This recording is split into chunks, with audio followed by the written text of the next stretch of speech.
What's up, everybody? Welcome to the Pick Six Podcast, CBS Sports NFL Podcast. I'm Brinson. I'm your host. This episode is presented by FanDuel Sportsbook. Make every moment more. I know how I feel today, joined by John Breech and Tyler Sullivan on this podcast. I feel like a freaking champion because I am a champion. NC State won the ACC tournament on Saturday night. First time in 37 years that NC State has won a football, basketball, or baseball championship. Very excited. You can hear it in my voice. What's up, fellas? What's going on, Brinson? I'm happy for you. Congratulations. Okay.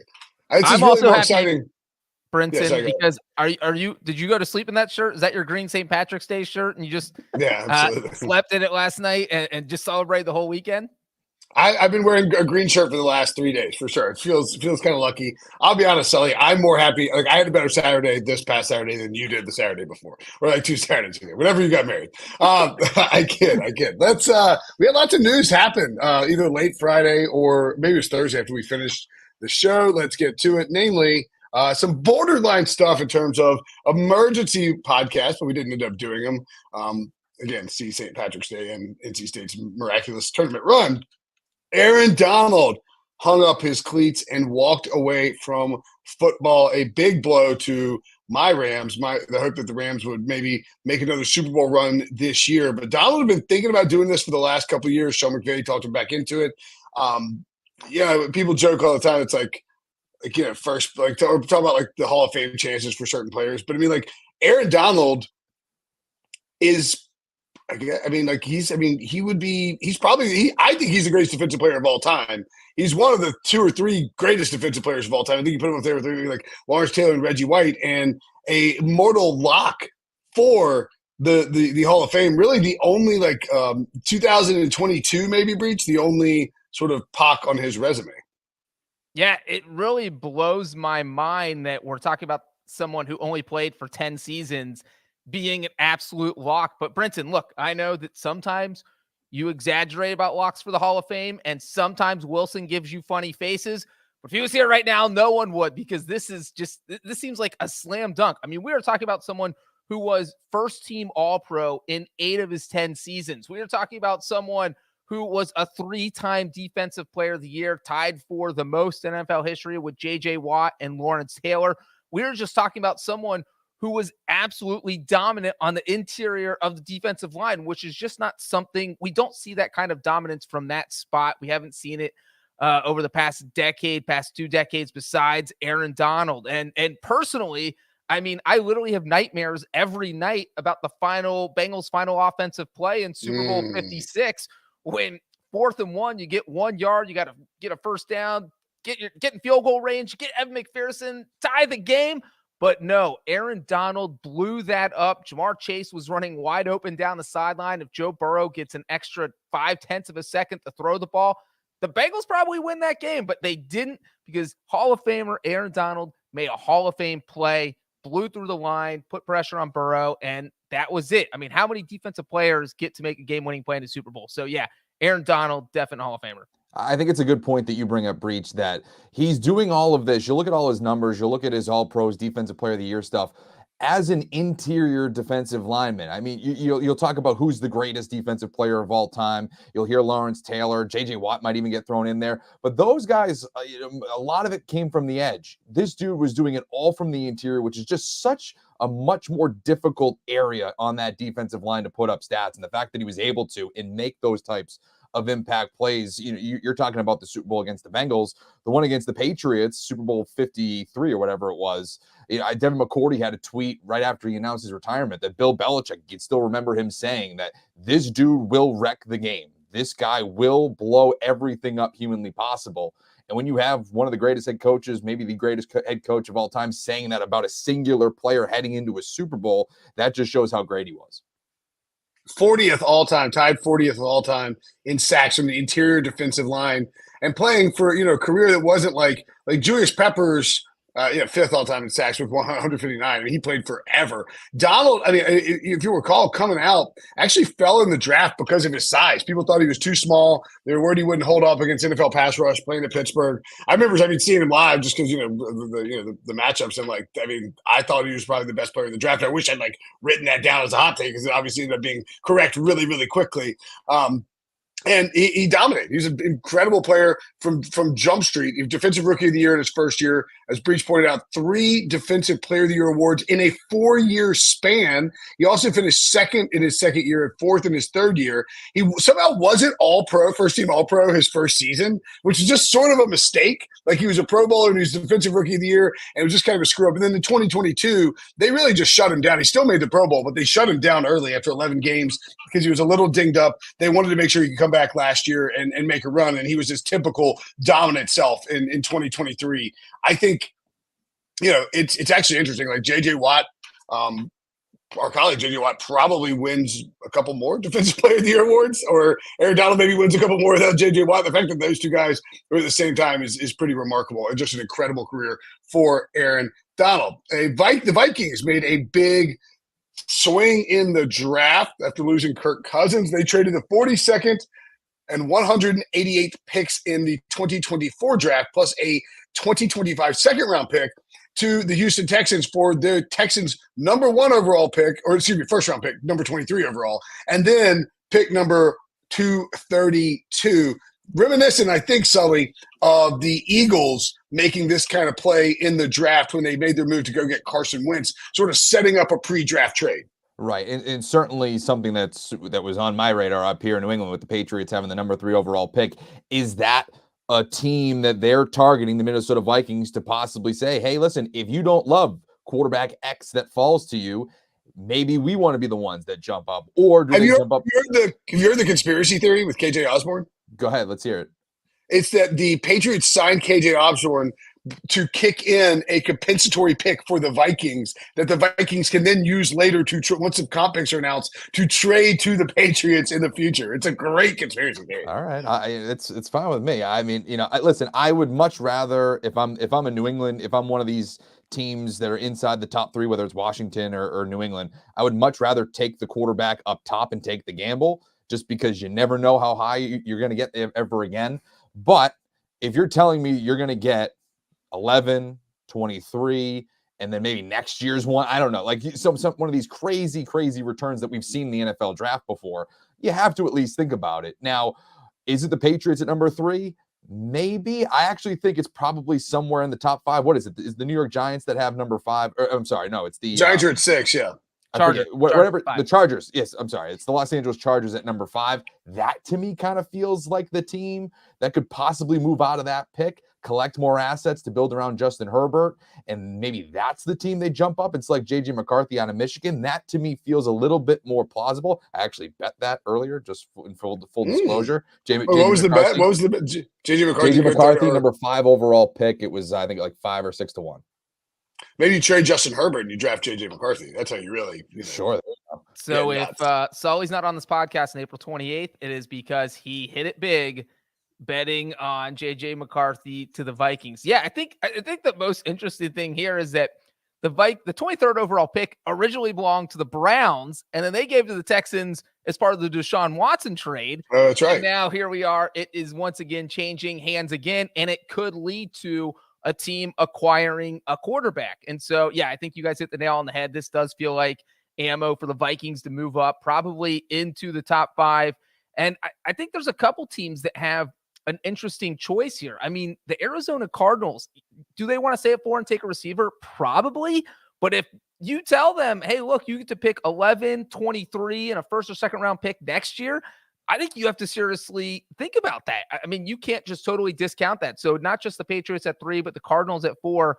And considering the losses the Chargers have had this year with Mike Williams, trading Keenan Allen, Austin Eckler leaving free agency, they have to think about accruing more picks. So I think definitely the Cardinals and Chargers both seem like good possible trade partners. Well, I'll say this, Breach, real quick. I do think it brings an interesting dynamic with 4 and 5 because the New York Giants are at 6.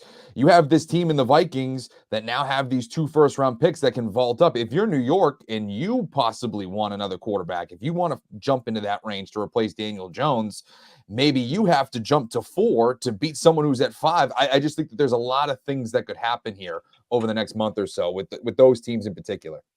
Yeah, the Vikings making this move and setting everything up really creates a lot of draft spice because we don't know what the interest level is for the Patriots and the Cardinals moving down and how aggressive Minnesota is going to be. Clearly, when you set the stage publicly like this by making that initial move, you are letting the league know that you are all out there lurking, potentially trying to make a move up, and it is usually for a quarterback when you do that initial kind of move. So it wouldn't be surprised at all if we get some more drama in the 2024 NFL draft as we get closer to it. Obviously, make sure and listen and watch with the First Pick podcast with Ryan Wilson and Rick Spielman on the CBS Sports Podcast Network. Justin Fields got traded too. Where did he go? What does it mean? We'll tell you after the break. Next. Bracket season is here. Join the madness by playing the official bracket game of the NCAA. Get the CBS Sports app and be part of the madness.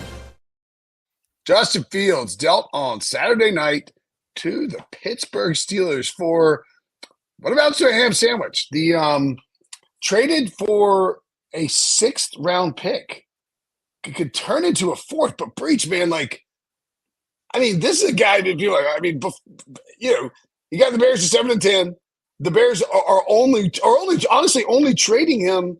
It's crazy to me because the Bears are only trading him because the Panthers were stupid enough to give them the 1st overall pick and they can get Caleb Williams. If they have just the 9th overall pick, I think they're probably standing pat with Caleb Williams and drafting a receiver at some point and adding more bodies that way, or maybe an offensive lineman help and building around Justin Fields. And no one in the league wanted this guy. It's wild.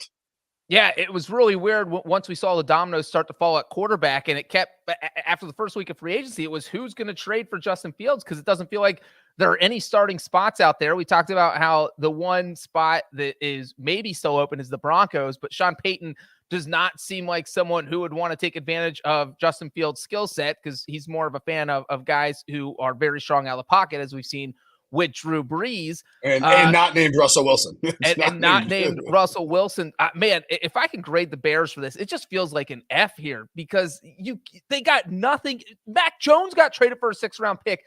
You can't be trading Justin Fields for a 6th round pick. And I just don't know why the Bears didn't hang on to him longer. It's one of those things. And again, I'll go back to 2011, Bengals, Carson Palmer. Carson Palmer was going to retire. The Bengals said, no, unless something blows us away, we're not trading him. What happened is the Raiders quarterback got injured. So now a team needs a quarterback. And now you hold all the leverage. If that happened in training camp or even September, now the Bears have a ton of leverage. And now maybe you get a 2nd or 3rd round pick for Justin Fields. Instead, you give him away for nothing. I just don't get this from the Bears' perspective. Breach, not even that. Not even training camp. But real quick, Brinson, not even training camp or anything like that. The draft. Wait till day 2 of the draft. There's going to be a team that's on the outside looking into this quarterback frenzy. We were just talking about the Vikings. What if that deal's just not there and they don't get a guy? All right, well, it's tough to make that trade in the division. I get it. But a team like that, the Denver Broncos, if they don't get their guy, just name a team that was trying to get a quarterback and they don't. Justin Fields' price on day 2 infinitely goes higher. They sold at the lowest possible time, in my opinion, for a guy that of that skill set. Again, hasn't reached that potential, but has that skill set to be the guy. Well, and that's sort of what I was going to ask you, Sally. It's like, look, think back to even the draft with Kenny Pickett, who now is obviously gone in Pittsburgh, and the Steelers have Ross and Justin Fields, which I think is a really interesting combo. But you think back to that draft and the run of quarterbacks happening in the 2nd and 3rd round with Malik Willis and those guys. And surprise, surprise, it was the Carolina Panthers who panicked because the owner wanted a quarterback, and they trade a bunch of stuff up to go get Matt Corral, who didn't ever take a snap for them. They used a 3rd round pick on him. You're telling me that a team like the Panthers, or obviously not the Panthers in this case, but some team wouldn't have said, oh my God, all right, screw it, a 3rd round pick for Justin Fields. And the Bears are, Ryan Poles came out and said, well, we wanted to do right by Justin. And I think I did see Peter Schrager point this out. Peter Schrager of NFL Media for the pod point this out. But that the idea of Like it's the Bears would not just like if they had one team would give a third, but they wanted to do right by Justin, so they just took a sixth.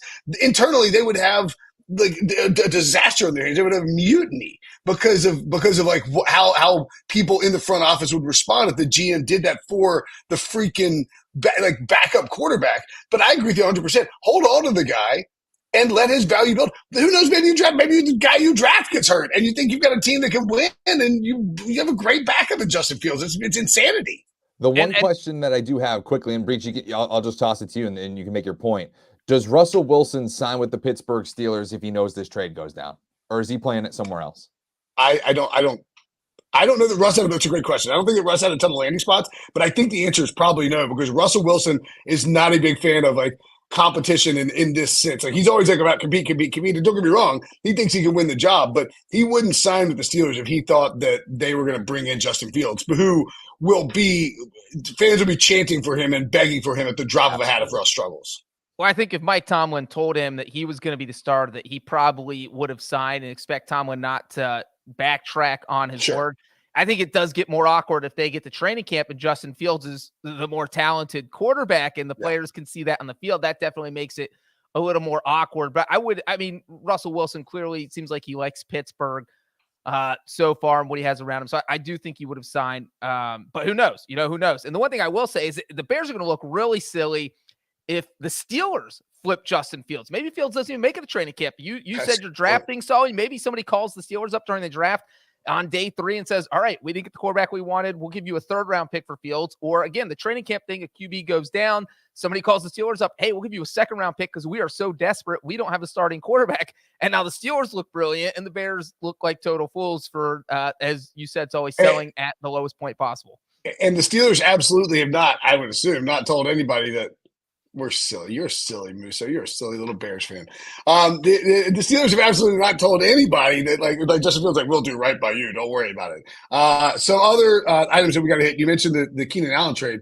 I thought that was like the most shocking thing of all because they cut Mike Williams, and you're thinking, okay, Keenan makes more sense for this sort of this sort of offense that Jim Harbaugh and Greg Roman want to run, and then they trade Keenan Allen for a 4th-round pick. I think it's just mostly.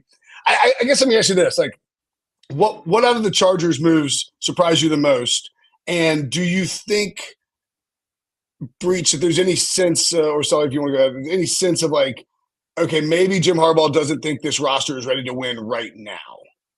I think he's here for not to compete in 2024. I think he's here to build something for 25 and possibly 26. And that's why I think they're a great team for the Minnesota Vikings, as we were mentioning earlier, to trade up, go back, collect assets, bring in a different type of core. And I say that, but also you still have Justin Herbert. Let's not waste another year of this guy's career because he is so talented and he's had such bad coaching over the course of his career. I'd love for them to build something more immediate, but I do understand the long-term kind of view of it, I would say, if that's the route that I think they're going to go down. But I will say this, getting rid of Mike Williams and Keenan Allen and now it leaves you with Quentin Johnston, I mean, that is just almost malpractice. You need to draft a wide receiver. You need to go and trade for somebody, whether that's T. Higgins in Cincinnati, Breech, or something along those lines. You need to bring somebody in because it's just a horrible wide receiver crew right now. Hey, if the Chargers want to give up the 5th overall pick for T. Higgins, as a Bengals fan, I will sign off on that. That's about the only deal. And Brinson, to answer your question about what was more surprising, I definitely thought it was the Keenan Allen trade because it really felt like they were going to make a move just because of all the salary cap hits. Mike Williams has been battling injuries, and I think the feeling there was he's just not worth that cap hit at this point. But Keenan Allen, not only did he lead the team in receiving yards last season, he had twice as many receiving yards as anyone else on the team. I mean, that is an absurd number when you've doubled up anyone else on your roster. Clearly Justin Herbert's favorite target. So you take him out of there and you take off his security blanket and Austin Eckler, and it definitely makes things a lot dicier. So, yeah, I mean, I kind of agree with Sully here that it does feel like the Chargers are kicking the can down the road and that 2024, I don't want to say it's a throwaway season because it's never a throwaway season in the NFL and you have Justin Herbert, so you will compete. But, man, they don't have a lot left on offense, even though they did add Gus the Bus Edwards and Will Dissly. I just do want to add one thing. I almost half wonder if the Chargers were kind of caught by surprise, because Keenan Allen said in his introductory press conference with the Bears that he was approached to restructure like we saw a lot of their defensive players do, and he flat out refused. He said, "I'm not doing it." I almost wonder if they thought he was kind of like in the bag, that he would, oh, he's been a Charger his whole life. He'll be able to restructure. He wants to be here. Well, I think they asked him to take a pay, not like pay cut, not a restructure. Sure. Yeah, sure. Implies like helps the cap. Whereas pay cut is, you're either way. I kind of, and that's a little bit more harsh if you take a pay cut, of course. But I do wonder if they kind of were a little bit more confident in being able to coax him to come back than they were to keep him. Yeah, I think that's probably right. The Kansas City Chiefs are a big deal because they are the reigning two-time reigning world champions, and they signed Marquise Hollywood Brown. I think it's pretty obvious analysis here. He's a perfect complement to what they want to do. You can use him in the screen game. We talked about this, playing matchmaker last week. I think we all agreed that like Hollywood Brown's best spot, Sully, was the Chiefs, right? Yeah, I mean, it just makes all the sense in the world. You can kind of do some Tyreek Hill stuff. I mean, not really, but you know what I mean. The speedster, smaller type of receiver, you can kind of do those pop passes that they love to do with Tyreek Hill when he was with the Chiefs in the red zone, kind of at the goal line there as well. It's just something that they needed. Their wide receivers were so poor last season, and yes, they did catch on. Rashee Rice ended up playing well down the stretch, but they left a lot to be desired, and Travis Kelce's only getting older, and the fact that you could bring somebody in on a relatively cheap, prove it deal, 1 year thing, you pair him with Patrick Mahomes, he's infinitely going to be better. I think that this is kind of a no-brainer slam dunk move. The only thing I will say though is that this absolutely means that the Cardinals have to take Marvin Harrison Jr., right? Because you get rid of Marquise Brown, you trade Rondale Moore, you have really nobody there. It's clear cut that Marvin Harrison is going to be the 4th overall pick. I looked at the odds at FanDuel. It was like minus 270, which I still felt like was, relatively not good value, obviously, but you know what I mean? Not as crazy as I thought it was going to be. I will say that, and this Pete Prisco believes this, and he said, I don't know if he said it on the pod or he said it well, but I've texted with him about it. And then we saw Daniel Jeremiah tweet this out, and I've seen this from other people.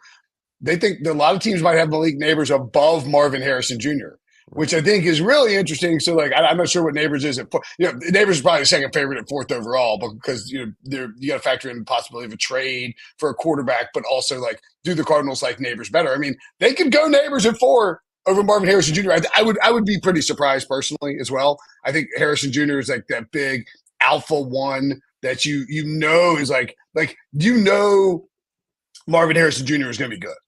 Now, maybe Malik Neighbors has a higher ceiling when it's all said and done. If he really fine tunes his route running and all that. But I mean, I think you're probably right. I think there's a very good chance we see a wide receiver at 4, unless they want to trade out, because this is a deep wide receiver class. If you think, all right, we can move down to 11 and get 23 and a future first. Remember, we've seen Monte Ossenfort trade down a ton. Wouldn't be that shocking if they decided to go with, like, trade down to 11, you take Roma Dunze, and then you have a pick at 23, and then you have another future first. I mean, it wouldn't be the craziest thing in the world. All right, a couple more items real quickly from the news. Or not. Eric Armstead signed with the Jags, Devin Bush signed with the Browns, and Jimmy Garoppolo signed with the Rams. And real quick on Marquise Brown, I want to say this real quick. Look, you look at what the Chiefs do on offense with 0 receivers last year, with 0, obviously you have Travis Kelce, but that team still averaged 246.4 passing yards per game. You still rank in the top 6 in the NFL. The year before, they averaged 297 passing yards per game, which was number 1 in the NFL. Marquise Brown has never played in an offense that has averaged more than 235 passing yards per game. So this is like going to be a whole new thing for him. He's only had 1 season in his career where he went over 800 yards. He's never really played in a true passing offense. So I think this could be a really good bet in the sense that he's going to be like, oh my God, like, teams throw the ball this much? What is going on? It's going to blow his mind playing in this offense. And I think he's going to enjoy it. And because of that, I think him and Mahomes will end up having pretty good chemistry. Yeah, I think you'll see his ADP is going to skyrocket for obvious reasons in fantasy. And if you look at the skill set in particular, the way Andy Reid is the master of the screen game, and Hollywood Brown coming out of Oklahoma was a big time screen guy. You get the ball in his hands at the line of scrimmage and let him take off. But he also, and like, they wanted a guy that could take the top off. He can do that. He can be that guy who runs 9 routes and gets vertical for him. Okay, let's get to free agency grades. We'll start with the NFC North. A lot of change, some big moves for these various teams. We can bring up the list. Harry's got them. Harry did a fantastic job with the graphics here. You can see additions for the Lions: DJ Reader, Emmett Robertson, Marcus Davenport. They re-signed Graham Glasgow and Emmanuel Mosley. Packers bring in Xavier McKinney, Xavier McKinney, Josh Jacobs, lose Aaron Jones, AJ Dillon, and David Bakhtiari. Those are big old-time Packers guys. Also had Keeson Nixon and Tyler Davis. And then, of course, Aaron Jones to the Vikings. They lose Kirk Cousins, as we all know about, and Daniil Hunter. Keenan Allen acquired by the Bears, along with Kevin Byard. They traded Justin Fields and re-signed Jalen Johnson. What kind of grades would you hand out? We'll start with the Lions. What kind of grade would you give the Lions, Breech? I'm going to give them an A-. I thought they did pretty good. You look at corner being a biggest need, going out and trading for Carlton Davis, I thought was impressive. They're re-signing offensive linemen, which I think is smart. Graham Glasgow, Dan Skipper. And they didn't hit any home runs, but I thought they were consistent enough that they plugged the holes they need to plug. I mentioned Carlton Davis on defense, but they also added, you got a run stuffer and DJ Reader. You got some pass rush help and Marcus Davenport. So again, nothing blew me away, but it just felt like a consistently good week for the Lions. So A-. Yeah, I'm in that same range. I gave him a B+ here just because, yeah, Breech, they don't need to hit the home runs because, this is a team that's already kind of ready-made. They have their core. I do trust them in the NFL draft almost exclusively just because of what they were able to do these last few years. So there's going to be more talent coming. But from a free agent standpoint, we mentioned it last week. I do love Carlton Davis. That's a clear need, fix the secondary. But DJ Reader coming in too to almost further strengthen their run defense, which was one of the best last year. You look at what these other teams in this division have done, adding Aaron Jones in Minnesota, DeAndre Swift going to Chicago, obviously Green Bay getting Josh Jacobs. They're telling you that they're going to run the ball. And so to further solidify that as one of your key strengths, I think is going to be very important in this division. Well, yeah, and now too, like Kirk Cousins gone, as we noted. I mean, you're going to have a rookie. Jordan Love, who is in his second year as a starter, and everybody's very high on. But I mean, at the same time, a guy who middle last year, the GM was being asked if they were going to if he was the guy to build around. And then in Minnesota, we just don't know what we're going to have. So yeah, I think this is going to be a run heavy division. To your point, Sully, I'm right there with you. I think B+ it's sort of a stand up double type of free agency, right? Where to use a baseball analogy, when we're talking about the football offseason, where they didn't need to swing for the fences. They needed to make sure they got better in certain areas and keep improving that defense. Because, you bring back Ben Johnson. That's the other part of this, too. You don't lose either of your coordinators. And I realize that's not free agency, but you can kind of put that in the totality of the offseason where, you go and have a good draft and you keep identifying good talent. They had so much good talent in the rookie class last year. This is a team that really can keep building on what was a special season, nearly a very special season last year. All right. Also, the Packers, Green Bay Packers check in. As we mentioned, McKinney, I'm going to give the Packers an A-. I like that they were really aggressive. A for aggressive. They go out there, Sully, and they make, you see Brian Gutekunst doesn't stand on his laurels, wants to build on what they have. They know that they find out that Cousins is gone out of the division too. And you really have to think, yes, maybe the Bears could turn things around a little bit more, but this feels a little bit like a 2-horse race. And if you're Green Bay, you want to be aggressive. You know that you're losing some of your older stars in Jones. Dylan was a whiff in the draft. And then Bakhtiari, who's been protecting the blind side forever. But they went out and got really aggressive. And I think the Josh Jacobs fit is a fun one here.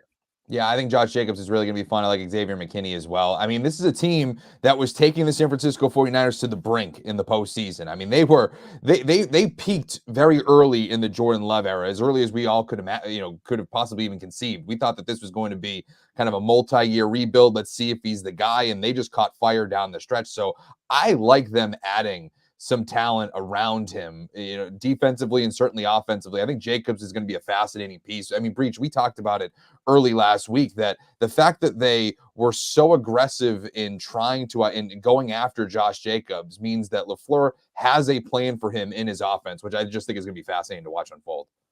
Yeah, absolutely. I give the Packers a B+. I think the interesting, though, or maybe I don't even know if interesting is the right word, but the amount of money they gave Josh Jacobs, I think he's going to walk away with that about $14 million, a little over $14 million in year one. And, it's a 12-year or 40-year, $48 million deal, but it seems unlikely that he plays out all 4 years. And so it's just a hefty paycheck when you look at the rest of the running back market. And yeah, so obviously you're giving him that kind of money. You are planning on getting him involved in that offense. So I do like that. The Xavier McKinney signing was huge. But again, you had two big signings and the rest of it was just kind of, let's figure out what we're doing. So yeah, I think B+ is good. Yeah, and I'm right there with you. I didn't say a grade, but B+. Yeah, Minnesota Vikings. I mean, look, I don't know how you give him a great grade. You bring in Sam Darnold, that's nice, but you do let Kirk Cousins walked. Andrew Van Ginkel's kind of a sneaky pickup. I like the revenge stuff with Aaron Jones. Jonathan Grenard, as we mentioned last week, it feels like kind of like you lose to Neil Hunter and then you get Grenard. I don't know. It's like the Texans are the winners in that swap, right? So I will say C- for the Vikings. Yep, I'll give you a C- as well, because this team got severely worse over the course of free agency. I mean, it's so easy to say because just the starch difference in quarterback with going from Kirk Cousins to Sam Darnold, but like it doesn't really feel like you should be super confident in what they were able to do in free agency. Now we're taking the snapshot after free agency. If they go up into the top 5 in the NFL draft and find their quarterback, then okay, fine. It's a different conversation. But as of right now, Sam Darnold's their starting quarterback in week 1, and that makes them infinitely worse. It has ripple effects that could affect Justin Jefferson and his willingness to stay in Minnesota. And I'm with you, Brinson. I do like the Aaron Jones signing for just kind of the drama. But the Grenard one, it's a guy that had his career year in Houston last year, a defensive-minded head coach that we talked about, Breech, D'Amico Ryans, was willing to let him go. And you lose Daniil Hunter in the process. And I think I asked you guys last week, if you just made that trade, you would say the Vikings were losers. Yeah. Yeah, I get a touch better. I don't know why, though. I'm going to give him a C. Maybe I should move down to a C-. But for me, this is simple. They lost their best offensive player, Kirk Cousins. They lost their best defensive player, Daniil Hunter. And they didn't replace either of those two with better players. And that's it. I mean, that's what it comes down to. And they also signed a kicker who's never kicked in an NFL regular season game. They're going to let Greg Joseph walk. It's looking like, I don't know what the Vikings are doing. So C. Yeah. Quickly on the Bears, we talked about them at length with both the field stuff and the Keenan Allen trade. I'm going to give the Bears a God. See, I would give such a higher grade if they just got anything more for Justin Fields. So I'll say I was teetering on like C+ or B-.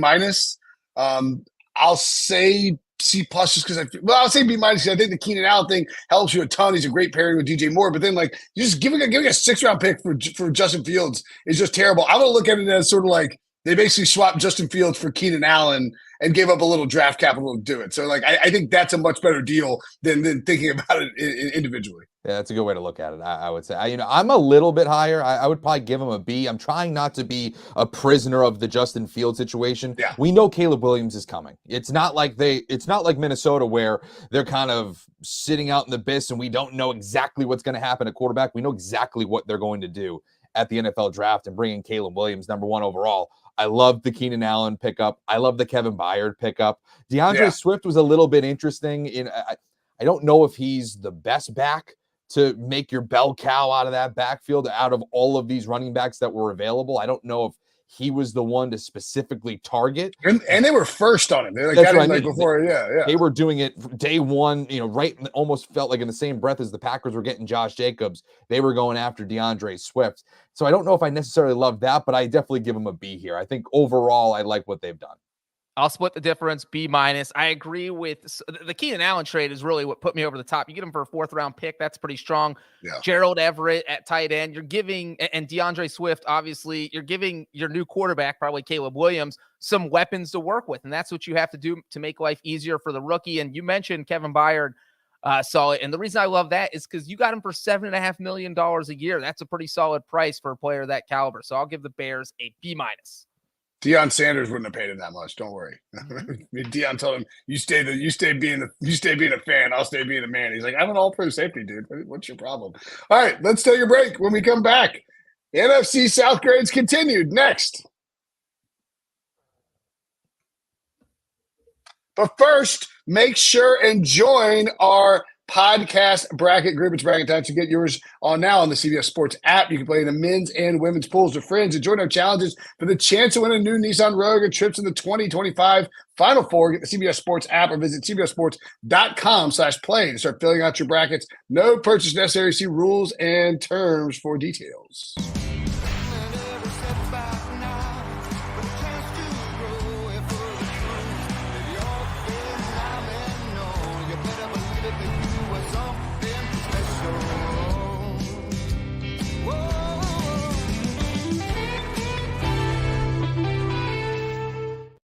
March, the most wonderful time of the year. We got tons of basketball on the television. Make sure you join the our CBS Women Pick Six podcast bracket out there.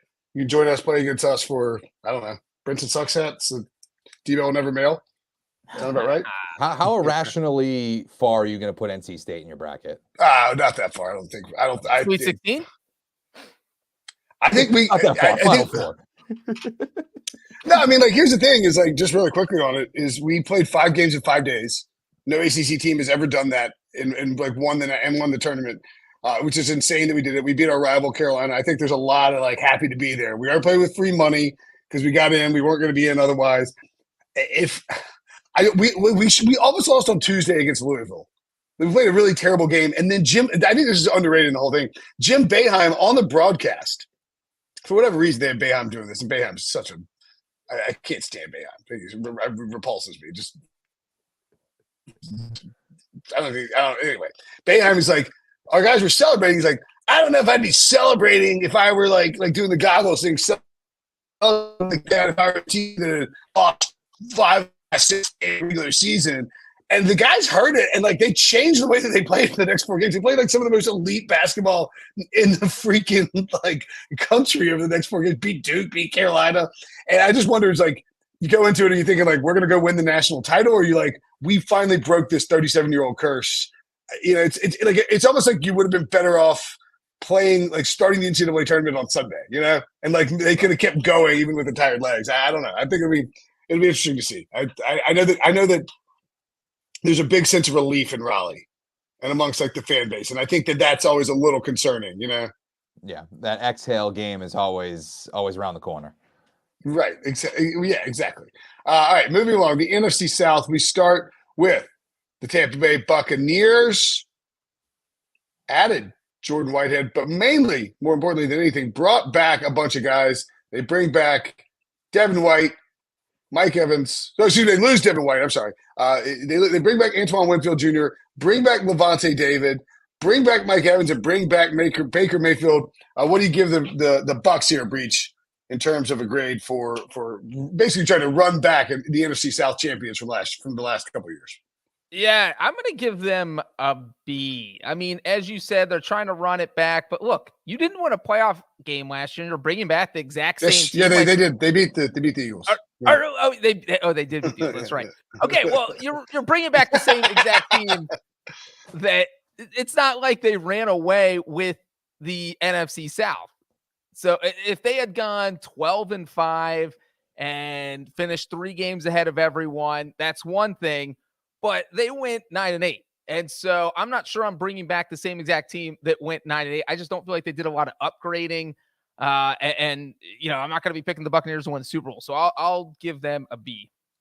I'll give them a B+. I'll be a slightly more kind to them just because the alternative for Tampa Bay is worst team in the league. We're stripping this whole thing down. And from a 2024 standpoint, they're clearly better here. And had it not been for another team in this division who is going to hit it out of the park when we give out those grades, they are going to be respectable in that division. I mean, they could very easily still win the NFC South. As much as Atlanta has been, the darling of this free agency period, I still think that there's a world where Baker Mayfield, Mike Evans, and Antoine Winfield and that core could still make some noise in that division, even though, again, it's not the most competitive in the league.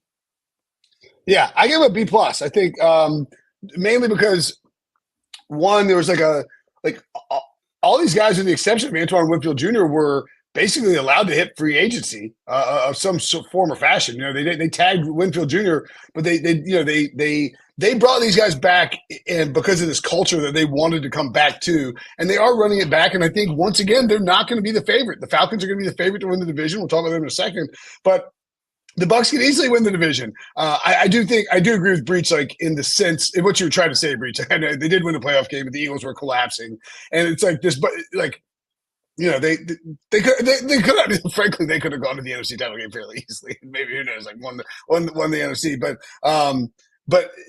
like, it's like, you know, it's like, it doesn't feel like that compelling, but I think we do underrate them a little bit. So I'll say even B, actually. The Saints, lose Michael Thomas, lose Jameis Winston, re-up Tyrann. Oh, I don't have my soundboard with me. Tyrann Mathieu, and also bring in Demario Davis, Willie Gay Jr., and Cedric Wilson Jr. I don't know, man. I'll say C for the Saints. I'm consistently underwhelmed by the New Orleans Saints and just where they're at, Sully. Yeah, it's just kind of a meh free agency cycle for them. C's probably fine. I'd probably go C- because I don't know if they're how about this? By everybody else in that free agency period, they're now worse in the division, right? Like Atlanta's jumped them.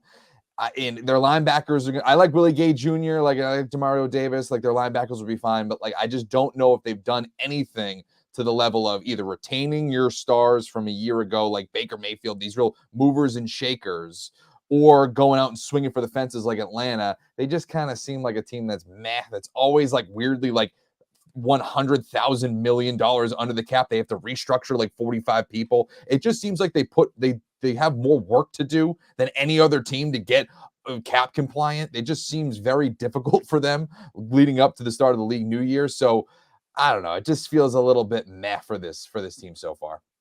Yeah, I'm going to go with a C. I mean, look, they signed Nathan Peterman. Does that count for anything?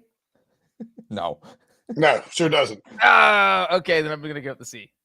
Yeah, I mean, it is so blah.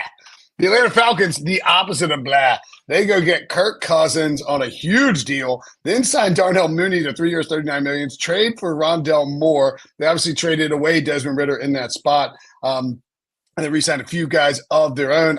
Look, Atlanta felt like they were a quarterback away, and they went and got the quarterback. Now, he's got to be healthy. He's got to play well, but they have a good offensive line. They have a great offensive coordinator in Zach Robinson, I think, and they have – all these pieces in place, all these three guys they drafted in the top 10 over the last 3 years on offense where you can – like this team is a Super Bowl contender. I know Kirk Cousins doesn't have playoff like success, but I mean this team should be the favorite in the division. And if they have enough there where if Raheem Morris's defense is good, they can make a run in the Lombardi. They're at least a playoff team, I think, or a playoff contender for sure. No one would disagree with that. Give them an A+. Yeah, I don't know how you don't give them an A+, right? I mean, like they're the team that was making all of the great moves this offseason. Kirk Cousins, clearly, I mean, that's obvious. You immediately upgraded your best quarterback that you've had since Matt Ryan. It's night and day from what you had a year ago. Hopefully, that makes your first-round draft picks of the last few years, Bijan Robinson, Kyle Pitts, Drake London, all kind of elevate to what you hoped they would be, what they would become. But to me, I love the Darnell Mooney one. Kirk Cousins, obviously. Darnell Mooney, I think, is so underrated. The dude's like in his mid-20s, has a 1,000-yard season, and was on one of the worst passing teams in football over the last few years. Now you give him an offense where there's a ton of other weapons that the secondary has to occupy, and you have an elevated quarterback playing Kirk Cousins. I think he can get right back to a 1,000-yard season, and we'll look at that as one of the sneaky best signings of the offseason. And I can't believe they got compensation for Desmond Ridder. You look at all the other teams. We're talking about Mac Jones only going for a 6th-round pick. Justin Fields going for a 6th-round pick.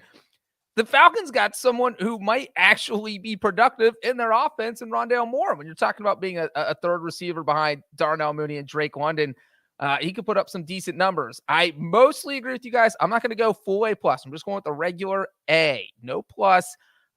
Obviously, Kirk Cousins coming off. You're putting all your eggs in the Kirk Cousins basket, which is fine, except that he's coming off a torn Achilles. So that is my one tiny minor concern that knocks me from the A+ down to the A. I think it's a perfectly reasonable concern.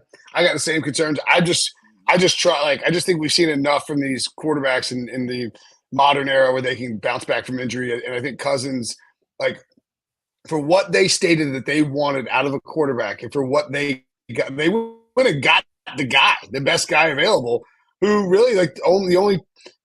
I think Kirk Cousins is adamant about two things. Like, he wants to have a good fit culture-wise, I think he wants to have a good fit financially. And the Falcons were able to offer that to him. And I don't think he was leaving Minnesota unless there was a really good fit culture-wise out there for him. And I think the Falcons provided that, which I think that's impressive, man, to convince somebody like that to bounce. All right, the Carolina Panthers. So they traded Brian Burns, which, again, I've talked about this at length. I don't think it's a bad thing to trade Brian Burns. You should have traded him 18 months ago. You didn't get a great haul in return because you would like to get a first rounder, but it's better than having to play out the season and watch him leave for compensatory third when there's no chance really in hell that this team is going to be hyper. Like, maybe they turn things around in year one with Dave Canales. I don't think they're going to magically do it. I think the ceiling is probably like 8 wins, and that's being really generous. Wasting Brian Burns for 8 wins, you get something in return. You add Robert Hunt, Damian Lewis. You make the trade and pick up Deontay Johnson, which I really like. You lose, of course, Dante Jackson in that trade. Josie Jewell, all right. Caleb Chasson, former first-round pick, pass rusher who's just sort of been a guy. And Sean Robinson, you really improved the defensive line. And look, the Robert Hunt and Damian Lewis signings, I think, really underrated in terms of improving the interior of that offensive line. I want to give the Panthers a B, and I'm really doing the same thing we talked about with Fields, Sully, where I'm getting hung up on the compensation you got back for Brian Burns here. Yeah, no, I think again, it's fair. You can't ignore it. I think that, you try not to have it be the sole reason why you do something. But for the Carolina Panthers, and I would probably give them a C+, B-, just because I don't know if there's anything super seismic that they've made to improve this team. But I will say I do like that they're solidifying the offensive line. I do like that they brought in Deontay Johnson, as you said, because I think we mentioned it last week. Like, okay, fine, 8 wins is the bar, this is the ceiling for this team to be as successful, as high as they possibly could go in 2024. The only real barometer of success for the Panthers is if Bryce Young is good next year. That's really it. So if you're putting a sturdy offensive line and giving him somebody to throw to, you're at least giving your number 1 overall pick a fighting chance. And if he shows any sort of promise, well, then you can go into next offseason a little bit more confident than you are this year, where you're like, oh boy, I don't know if he's the guy. We might have some problems here. So really, it's all about Bryce Young and interior of the offensive line. Check. Wide receiver, check. Those are 2 good things. Yeah, I'm going to give him a C. I just think that giving away your best pass rusher for not a lot isn't a great look. Even if you are throwing, even if you're giving up on next season, when you put it that way, that's enough to turn. And like, I understand what Sully's saying, that it is all about Bryce Young and what he looks like. But even with the Deontay Johnson trade, their best receivers, best 2 are still Deontay Johnson and Adam Thielen right now. I mean, that's still not a great receiving duo. So I am still not sold at all on the Panthers. Okay, that's fair. NFC West, 49ers went out and retooled their defensive line, lose Eric Armstead and Chase Young. Of course, Chase Young they traded for in the offseason, but pick up Leonard Floyd, Yetur Gross-Matos, Malik Collins, and then they added as well Devondre Campbell. I kind of like what they did on defense. There's a lot of different stuff. Just sort of the offense we know is going to be fine. Defensively, how can you get there? I don't know that this is necessarily like a blow you away offseason. I'll give them a B-. I do think, you think back about the Eric Armstead, DeForest Buckner defensive combo, not having either of those guys is kind of a tough look now. But I think retooling, they did a nice job considering all the circumstances. B- for me, Sully. Yeah, I think that's fair. I mean, we do have to note that they did kind of lose out on their preferred option in Eric Kendricks, right? Like they were pursuing Eric Kendricks.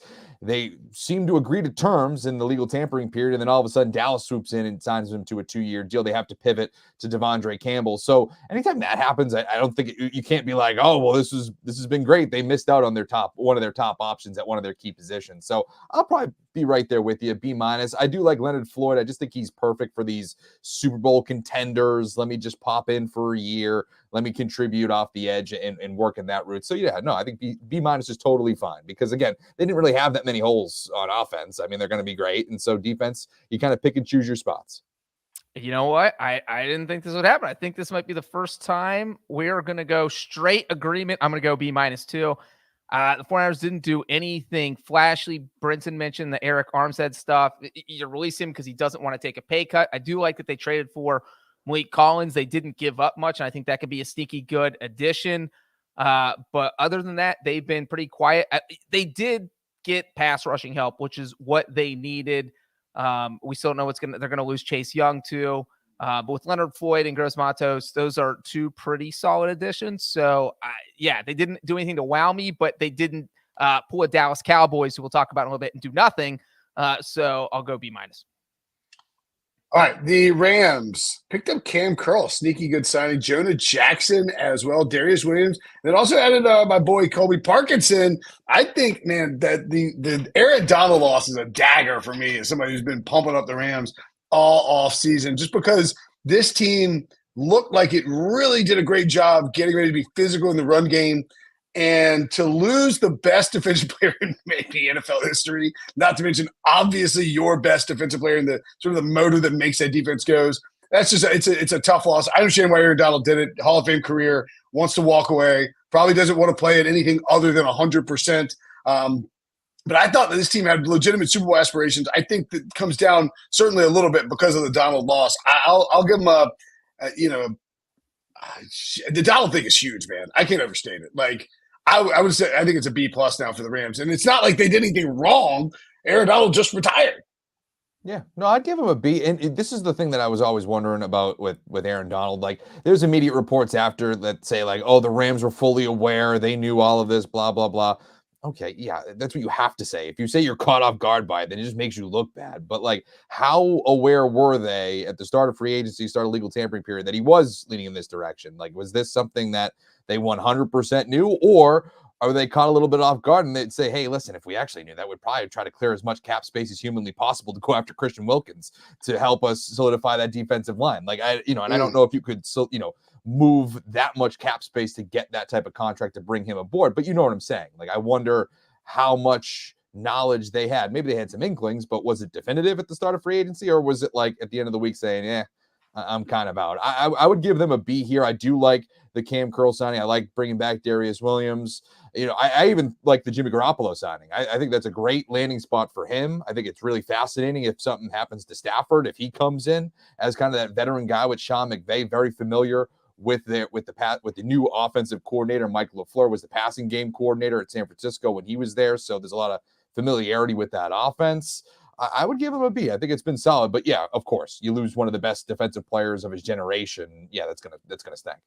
And to answer Sully's question, apparently Sean McVay told Albert Breer of Sports Illustrated that Aaron Donald said he was going to retire the day after the Rams lost to the Lions in the playoffs. But it is weird that they waited that long.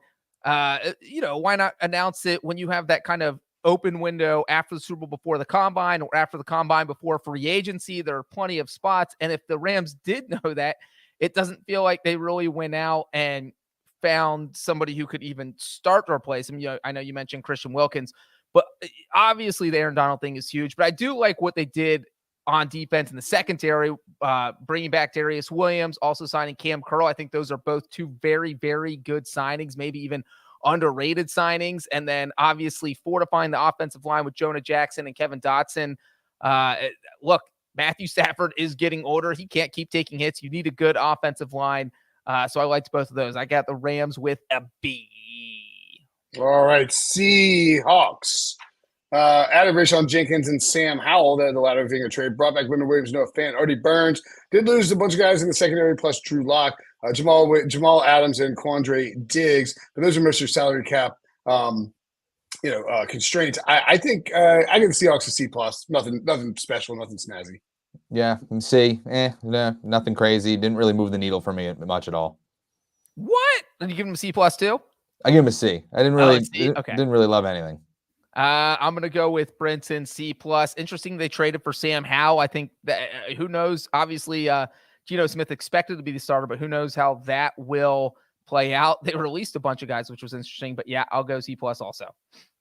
All right.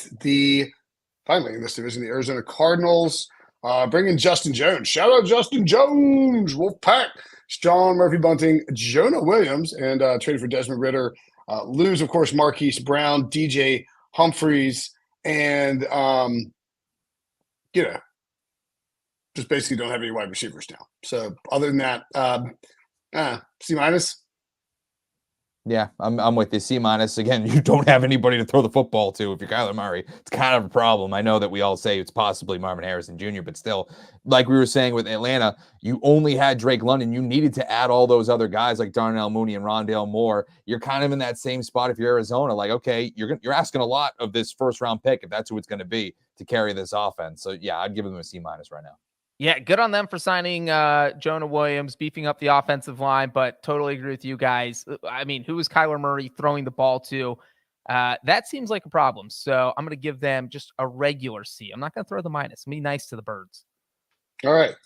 Next up, we have the best move in the NFC, brought to you by FanDuel Sportsbook. Make every moment more. Stolly, you were going high level here with your favorite NFC move.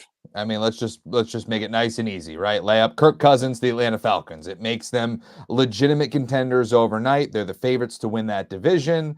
It from a fantasy football standpoint, it makes Bijan Robinson, Kyle Pitts, and Drake London palatable again. I mean, I thought you'd swear off them after last year, just with all the headaches that they've given you. But now you can at least draft them with somewhat confidence. And so from a multiple different levels, I just think it's a slam dunk for the Atlanta Falcons, bringing in Kirk Cousins. I went with the Giants trading for Brian Burns. We just talked about it a little bit. I just think they got a great deal. They didn't have to overpay. And now you're putting him on a defensive line that already has Dexter Lawrence, that already has Kayvon Thibodeau. I mean, it looks like they are going back to their Eli Manning days of, we don't know what we're going to get from the offense, so we've got to build a defense that can win Super Bowls or compete for playoff wins or win the division. That's what they're doing here. I like what they have on the defensive line, and I like that move. I'll go with a pair of spite signings. Aaron Jones, we talked about these. We love these. Aaron Jones to the Vikings, and then Saquon Barkley from the Giants to the Eagles. I just think you get 2 games against your old team for both of those both those running backs in the division. I love the spite signing factor. I think they could have ramifications because those 2 games could flip whether teams go to the playoffs, et cetera, et cetera. So just massive, massive swings there. All right, finally, speaking of the this best move in the NFC segment has been brought to you by FanDuel Sportsbook. Make every moment more. Speaking of the NFC East, the Dallas Cowboys bring in Eric Kendricks. They lose Tony Pollard, Tyron Smith, Michael Gallup, Leighton Vander Esch. Hard to give the Cowboys a really good grade. I mean, I'm going to give a D for Dallas. I mean, how can you not give him an F? They didn't do anything. I mean, they brought in Eric Kendrick, which is, it's making up for Leighton Vander Esch, who announced his retirement today. So, okay, fine. You feel a little bit of a need. But, boy, you lose Tony Pollard, Tyron Smith, Michael Gallup. I mean, you're talking about, legitimate pieces to your offense. And really with no active way to bring them back, or I should say bring in replacements for them. I just don't know where that's coming from if you're Dallas. And they were the last team to make a signing. It just felt like they kind of hit the snooze button, especially which is completely damning after Jerry Jones said we were going to go all in this offseason. So it's from a expectation standpoint, from what ownership and the front office was giving you to what actually transpired. I don't know how you look at that and don't give it an F. I don't think all in means what Jerry thinks it means. That's the problem. I'm gonna go D-. I am going to give them a small inkling of credit for the Eric Kendrick signing, but that is it. D-. Okay. Next up, the Philadelphia Eagles. They add Saquon Barkley, Bryce Huff, CJ Gardner-Johnson. They lose maybe the 2 most important veteran pieces on each side of the ball. Jason Kelce, Fletcher Cox. Can't overstate how huge those losses are. Also, Kevin Byard out the door, along with DeAndre Swift. Brandon Graham, Jake Elliott, and Landon Dickerson re-signed. They've been extremely busy. I'm going to give them a C-, and that might even be a little bit high. And it's not their fault, just like the Aaron Donald thing. Jason Kelce, and Fletcher Cox walked away. I think those 2 pieces #matter a lot. So C- for me. I think that's fair. You kind of talked me down. I was going to give him a B, but I'll go down to B minus. Because again, yes, of course, losing Jason Kelce and Fletcher Cox, you have to account for that. But I do love bringing back C.J. Gardner-Johnson. I do love Saquon Barkley just from the spite standpoint alone. And Bryce Huff was a good player for the New York Jets coming off the edge. I think really good player. I think that's a sneaky great signing for them. So again, yes, of course, Kelce, Cox, losing those guys is not great, but I do like what they brought in as well. I thought they made some savvy moves.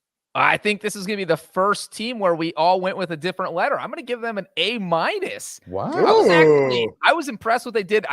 Look, they lost Fletcher Cox. They lost Jason Kelce. As you guys mentioned, those are huge.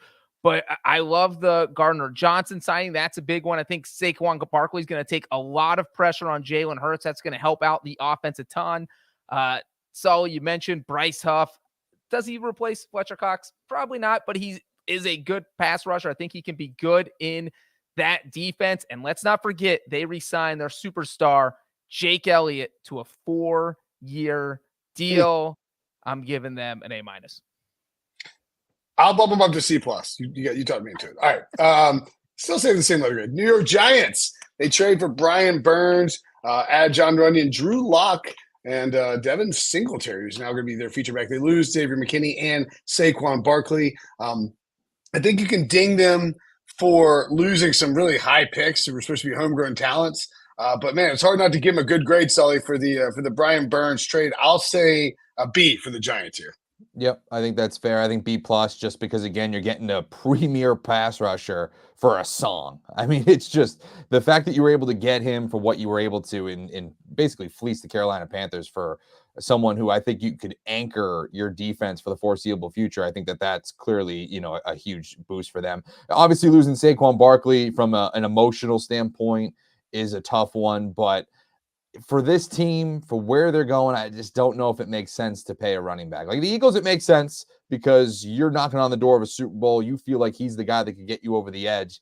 I just don't know if that same contract would have made sense in New York other than the emotions kicking in. And I already just explained how much I love the Brian Burns deal. And because of that alone, I have to give the Giants something in the A range. So I'm giving them an A minus. I think they've had a pretty impressive offseason. Perfectly fair. We wrap it up with the Washington Commanders. They bring in Frankie Louvu, Tyler Biadasz, Zach Ertz, Jeremy Chin, Dorrance Armstrong, Cleveland Farrell, Marcus Mariota, Lou Sam Howell, Curtis Samuel, and Kendall Fuller. Also brought you get Brandon McManus, because we got to have these kicker discussions on here every freaking day with John Breech hanging around. I'll go B. I don't know, C plus for the Commanders. Nothing. I think it's decent. Nothing. I got a little nervous when you were in the B range. I'm like, it wasn't that good. It was C plus. Yeah, it wasn't that good. I'll go C. I'll go C. I really didn't like it, but it's like the last one of the show. I felt bad for giving out bad grades. I'll go even C. It's fine. I'm in the C plus range. Listen, I like Jeremy Chin. I think that's kind of underrated.